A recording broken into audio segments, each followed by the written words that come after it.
So in today's video, we're going to talk about the brand new Boss GT-1000 core. We're going to break down some of the features and some of the brand new specifications so you can understand why people are getting so hyped about this brand new guitar amplifier modeling effects unit.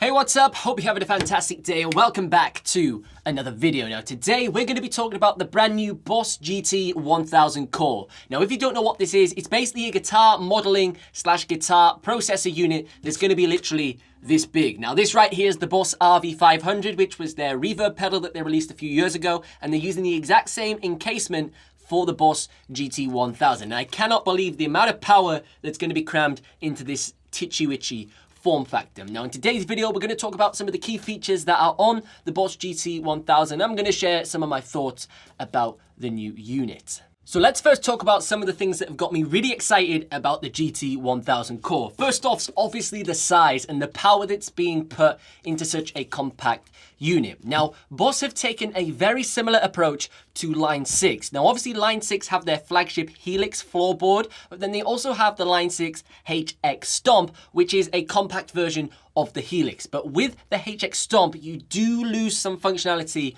that the Helix has. Whereas with the Boss GT-1000 core, they're taking the Boss GT-1000 and transferring every single feature from the GT-1000 flagship board and transferring it over to the GT-1000 core. Now, yes, there are a couple of things that you are losing that we will discuss in this video, but I cannot believe that you're basically taking 99% of the power that that unit has and putting it in such a small pedal. Now, some of the features that are going to be lost on the Boss GT-1000 core over the Boss GT-1000 is mainly the XLR sub out. Now, if you take a look at the Boss GT-1000, we had the XLR sub out compared to the core, which doesn't have any XLR jacks whatsoever. So this might be a problem if you like the benefits of using XLR cables. One, because they're slightly higher quality, but also, you know, you can ground lift them and all them styles of things. Another thing that we're also going to be losing, which is pretty obvious, is the integrated built-in expression pedal.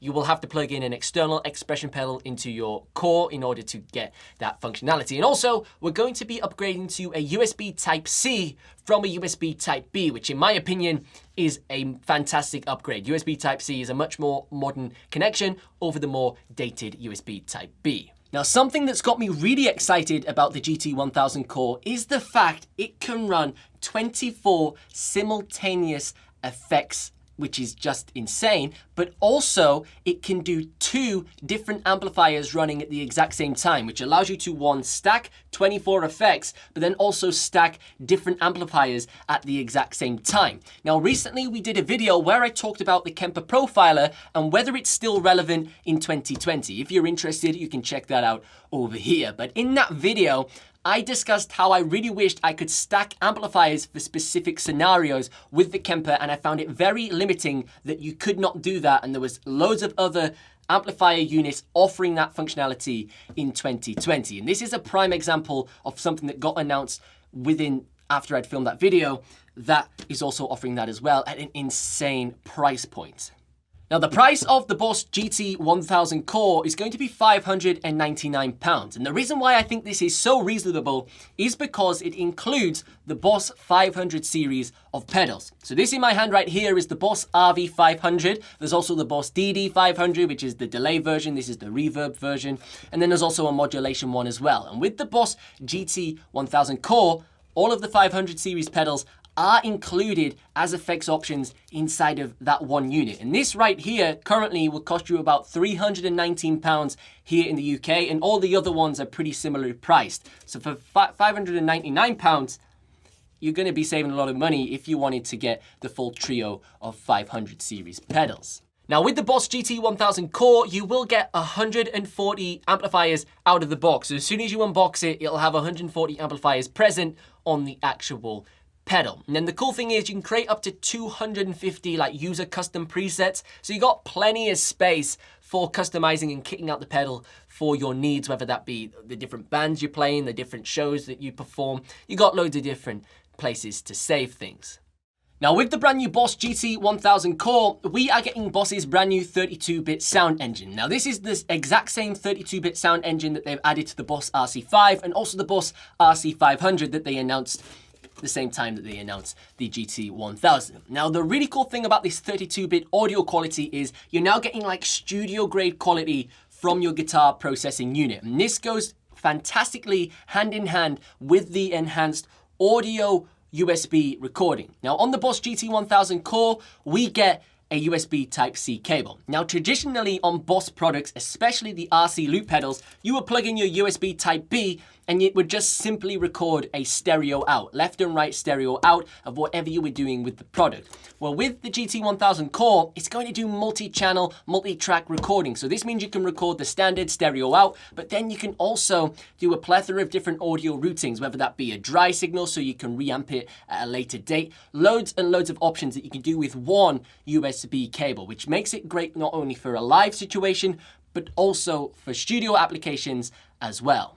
Now, something that I really like about the GT-1000 core is the level of customization that it's presenting the end user. And this is mostly down to the actual foot switch configuration options that we actually have. Now, you may notice that we have 5 knobs at the top of the GT-1000 core, which is your more traditional guitar amplifier knobs, you know, for your bass, gain, treble, those styles of things. Well, the cool thing is these 5 knobs are actually custom assignable, so you can set them up to control whatever parameter you wish inside of the menu. And then additionally, there's also a lock feature. So you can lock those 5 knobs, so if you accidentally kick them while you're performing, you're not going to accidentally change a parameter. You might kick it and crank up the bass or crank up the overdrive or something, and it would ruin the performance, where you can click the 2 buttons and lock them, so while you're performing with the pedal, they won't do anything if you move them until you unlock them. I like that feature a lot. I really am a fan of that being there.